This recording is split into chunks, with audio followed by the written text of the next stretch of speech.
So yung pag-uusapan nating phone ngayon ay medyo kakaiba sa ibang mga typical phones na pinag-uusapan natin palagi dito sa channel. Ito yung BigMe Hybrid. Ito yung Android phone na naka e-ink display. At mamaya-maya, kung hindi pa kayo familiar sa e-ink display, makikita nyo kung anong advantage yung magagawa sa atin ng ganitong klase ng display. At pag-uusapan din natin kung anong klaseng performance yung pwede nating expect sa phone na to. So, sa ngayon, itong BigMe Hybrid ay mabibili natin sa website ng BigMe for $249 na kung i-convert natin sa peso ay nasa 14,400 plus. At if ever na gusto nyo i-check yung updated pricing, ilalagay ko yung link dyan sa description box sa baba. So, unbox natin. Okay, so napakasimple lang naman ng box nitong BigMe Hybrid. Meron lang tayong BigMe branding dito sa may gitna, tapos napakanipis niya at meron tayong makikita text dito na inheriting classics, breaking through limits. Tapos, ganun din sa kabila at wala na tayong masyadong makikita, so open natin yung box. Binalik ko lang to sa box para may pakita sa inyo yung unboxing experience. So basically, pag open natin, na makikita lang natin ay yung documentation, tapos andito na yung phone agad. So wala tayong charger na kasama dito sa box. Tapos yung case ay nakalagay na dito sa mismong Hybrid. Okay? So talagang tipid sa space. Tapos, ang last na makikita natin dito ay yung SIM ejector pin. Yan. Na medyo kakaiba yung design. So yun lang naman. Palagyan natin guys itong BigMe Hybrid. So tanggalin ko muna yung case. Una sa lahat, itong case ay frosted, medyo makapal, hindi naman ganun ka-flimsy in fairness naman. At makikita ninyo na mayroong BigMe branding. So medyo nag-effort naman sila pagdating sa quality ng jelly case na kasama. So tanggalin muna natin yan. Tingnan natin guys yung design nitong mismong Hybrid. So leather yung itsura, leather yung feels, pero plastic lang yan. At least meron tayong additional grip dito sa likod. So, may iwasan din natin yung mga smudges, mga fingerprints, dahil ganito nga yung likod niya, matte finish at merong texture. Merong BigMe branding dito sa may gitna at makikita nyo din dyan sa taas yung kanyang single camera. Dito sa may bandang itaas, wala naman na tayong makikitang kahit ano. Dito sa may left side or right side, yung ating power lock button, yung volume up and down buttons, at dito sa kabila, yung programmable key, pati na rin yung kanyang SIM ejector pin. So, open natin. Okay, so ito guys yung kanyang SIM tray. So, pwede tayong maglagay dito ng isang SIM at isang microSD card. So, hindi siya dual SIM slot. Dito naman sa may ilalim, makikita natin yung ating USB-C port at yung ating dalawang microphone. Ngayon, kung hinahanap ninyo yung kanyang speaker, nandito yan sa kanyang earpiece. So, napakasimple lang guys ng overall na design ng phone na to. Tapos, yung mga buttons niya, kagaya nitong programmable key, pati yung dalawang buttons dito sa may right side ay merong parang gold accent pero may pagka copper na yung color niya. So parang gold or copper. Tapos ayan guys yung kanyang harap. At makita nyo dito sa harap yung mga bezels niya. May kakapalan pero at least pantay naman. Halimbawa itong taas tsaka yung baba pantay yung kapal. Yung dalawang gilid pantay din yung kapal. Wala tayong pre-installed na screen protector dito kasi by default talagang anti-glare na yung kanyang display. Yun nga lang, for sure, medyo prone to sa scratches. So, ingat lang sa paggamit. At makikita ninyo yung ating screensaver or yung ating lock screen. Ang ganda guys, kasi pwede mo siyang ilagay somewhere lang sa desk mo at palagi mo makikita yung nakadisplay na oras, reminder at yung calendar. Pati yung ibang notification, pwedeng lumitaw dito kung i-enable mo. Maya-maya papakita ko yan sa inyo. So, kapag na-setup na natin yung ating BigMe Hybrid, ito yung home screen na makikita natin. So, yan yung sariling launcher ng BigMe para sa phone na to. Kaya medyo makalat para sa akin makalat yung itsura niya. So, nag-install ako ng launcher para pasimplihin yung mga bagay-bagay. Ang tawag dito ay before launcher. Mas simple siya, text lang yung makikita. Pwede tayo mamili ng mga top applications na gusto nating ilagay dito sa home screen. Para ma-access naman natin lahat ng apps, swipe lang natin. Tapos, ayan na, makikita na natin yung ibang mga apps na naka-install dito at pwede pa tayo mag-hide ng mga applications na hindi naman natin kailangan. So, ayan yung in-install ko. Tapos, yung kanyang quick settings, pakita ko lang. Swipe lang natin. Ayan. So, ayan yung ilan sa mga settings na pwede nating galawin dito. So, maya-maya, ay papakita ko sa inyo yung ibang mga settings na pwede natin gawin dito sa phone. At kagaya sabi ko kanina, sobrang gaan ng phone na to. 170 grams guys, to be exact. At kung kukumpara natin to sa ibang mga typical phones ngayon like iPhone na nasa 200 plus grams, ito 170 guys. Sobrang gaan talaga. At isa sa mga advantage ng ganitong klase ng phone, usually magagaan talaga sila. Ang isa lang siguro sa hindi ko masyadong nagustuhan dito sa Bigme Hybrid ay nasa 14,000 plus na yung presyo pero hindi nila nilagyan ng fingerprint scanner. Okay, so pag-usapan natin ngayon guys yung display ng phone na to. So meron tayo ditong 5.84 inches e-ink display, 1440 by 720 resolution at 30 Hz naman yung refresh rate. Ngayon, kapag punta tayo guys sa quick settings niya, balikan lang natin. Meron tayong makikita ditong e-ink center. Kapag pinuntahan natin yan, pwede tayong mamili ng mode or yung bilis ng kanyang e-ink display. So, kapag naka-default tayo, okay naman, parang well-balanced yung quality at saka yung speed ng pag-refresh niya sa display. So, yan yung setting or mode na naka-enable upon setting up. Pero kung gusto nating magbasa ng mga colored websites para mas maganda yung quality or meron tayong PDF file, itong magazine mode, yung pwede nating enable at sobrang crispy, sobrang linaw ng quality. Ang problema lang, medyo mabagal siya sa pag-refresh. So halimbawa, ayan, makikita nyo, bumagal siya, di ba? Ayan. Kasi kailangan talaga niyang mag-refresh ng mas madalas dahil gusto niya mapanatili yung high quality na mga text or image. Ngayon, kung sakali naman na manonood tayo ng video, ganyan, balik tayo sa e-ink center ulit, meron tayong video mode at yan yung pinakamadalas na mode na ginagamit ko rito kasi yan yung pinaka-smooth. Ayan, pinaka-smooth na mode dito. Pero pagdating sa ghosting, yun, makikita talaga natin. May naiiwan na mga letters dito.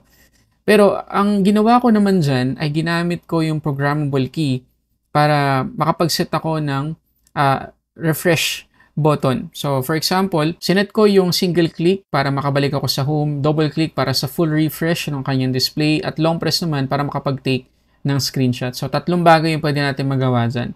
So ayun, nakikita yung ghosting dito sa may gilid. Pipindutin ko lang ito ng 2 beses. 1, 2. At magre-refresh na yung buong display at magiging malinis na siya ulit. Pero sa oras na mag-scroll tayo dito ulit, magiging makalat ulit or parang magiging madumi ulit yung display. At ganun talaga yung behavior guys ng mga e-ink display. Pero for the most part, mas nakaka-relax sa mata yung ganitong klase ng display. Kaya makikita ninyo sa outdoor, mas mag-e-excel ang e-ink display kasi mentras natatapatan siya ng liwanag, ng ilaw, mas magiging viewable yung binabasa natin dito sa display. So, may iwasan natin guys na, alam niyo yun, itaas masyado yung brightness ng phone, lalo na kung nasa outdoor tayo. Yun yung sakit, di ba? Ng mga IPS LCD, AMOLED, kailangan talaga ng sobrang taas na peak brightness para lang makita natin outdoor. Pero dito, kahit babaan mo ng todo yung brightness, makikita mo pa rin yung naka-display kasi nga e-ink siya. Basically, para kami hawak na literal na papel, pero electronic. At para lang maintindihan nyo guys, yung sinasabi ko kanina na mas mabilis yung video mode, makikita nyo dito sa Test UFO na medyo normal naman tingnan yung animation dito. Ayan. So, 30 Hz, 30 FPS. So, ilagay natin ngayon sa magazine mode at tingnan niyo yung magiging difference sa galaw ng display. Kita nyo? Para siyang bumagal. Pero 30 Hz pa rin naman yan. Pero dahil nga mas mataas yung quality na kailangan niyang i-produce, mas magiging mabagal yung behavior ng display. At yung sinasabi ko kanina na lock screen or screensaver ng phone na to, nandito yan, may sarili yung app. At pwede tayong mamili kung itong nakikita nyo ngayon, na calendar at may oras, or plain lang na ganyan, na logo ng Bigme, or talagang wala. Yan. Pero syempre, kung gusto natin ng parang pwede nating i-display sa desk natin, ito yun. Okay na okay to. Pwede pa tayo mamili kung dark or light. Kung light, ganito naman yung itsura niya. Yan. Okay. At kung gusto natin maglagay ng reminder dito para palagi nating nakikita, kailangan natin gamitin yung Bigme calendar. So halimbawa, tap lang natin to. Type natin ay test 1, 2, 3, 4. Okay.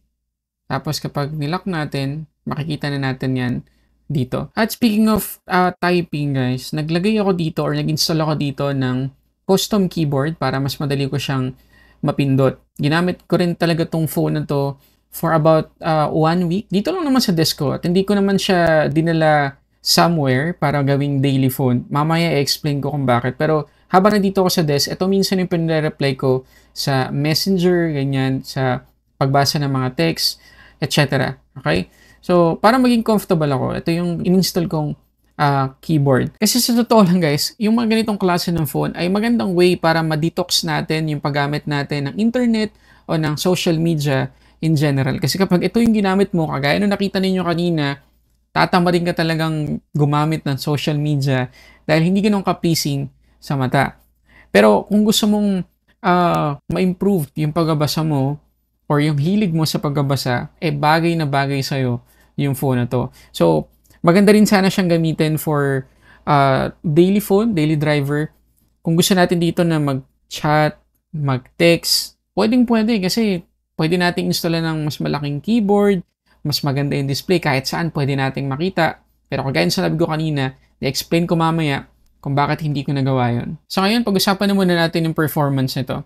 So, naka-Android 11 lang to guys, out of the box. MediaTek Helio P22T or MT8768T yung kanyang chipset, 6GB yung kanyang RAM, at 128GB naman yung kanyang internal storage. Okay, unahin natin pag-usapan ay yung storage nito. Yes, malaki-laki naman kahit papaano kasi 128GB.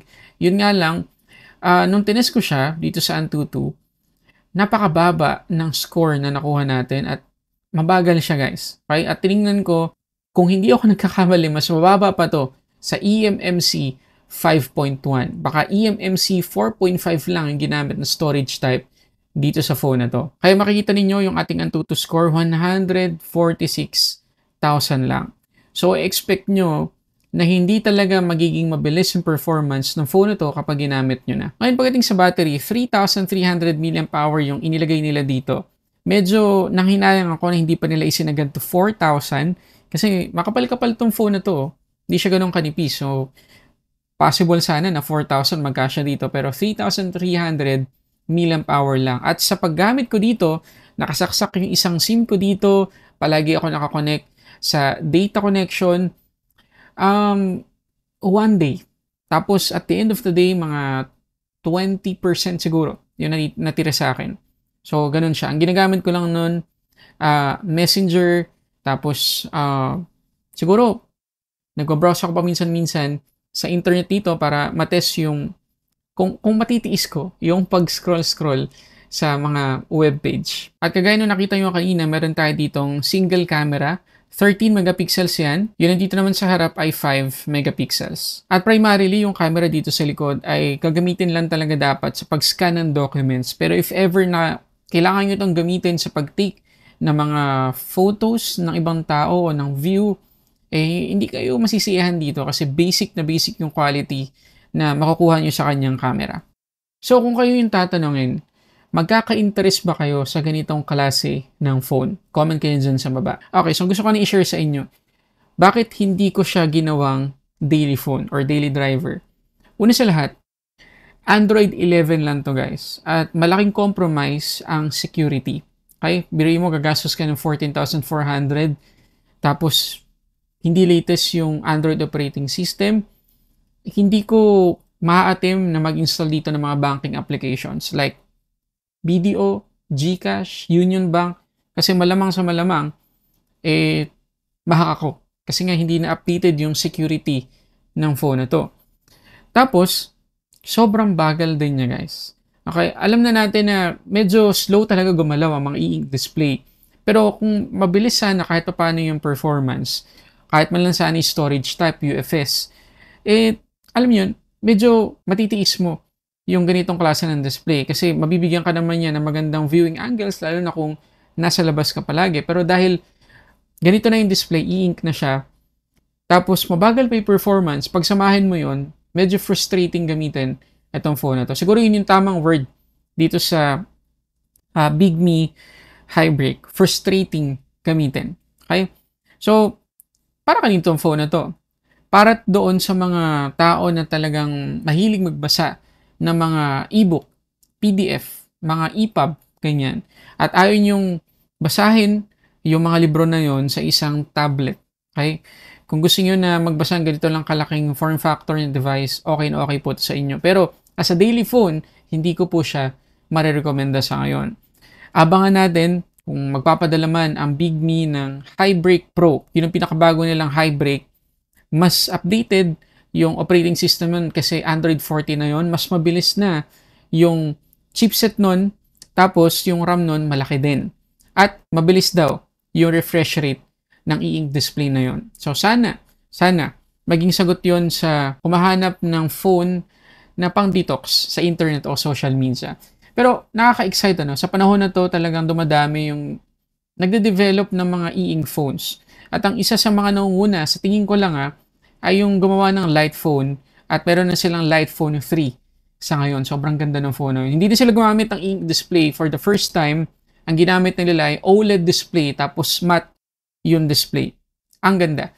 O kaya naman, kung ganito yung form factor ng phone sa mga susunod na alteration ng Highbreak, sana next paper ng TCL yung gamitin nilang display. Sobrang ganda nun. Yun yung nakita kong ginamit doon sa UG tablet na na-review din natin dito sa channel. So yun lang naman ilang thoughts ko tungkol sa phone na to at sa technology na to. Pasensya na, medyo mahaba itong video na to para sa ganitong klase ng phone at maraming salamat sa panonood. Sana kahit papano may nakuha kang idea or bagong information tungkol sa mga e-ink phones sa ngayon. At sa palagay ko, sa dami ng mga gustong mag-detox sa paggamit ng internet, darating ang panahon, marami pang tao ang maghahanap ng ganitong klase ng phone. Pero sa ngayon, hindi ko ito marirecommend itong mismong Highbreak as a daily phone. So yun muna guys, maraming salamat sa panonood para sa samot-saring unboxing and reviews.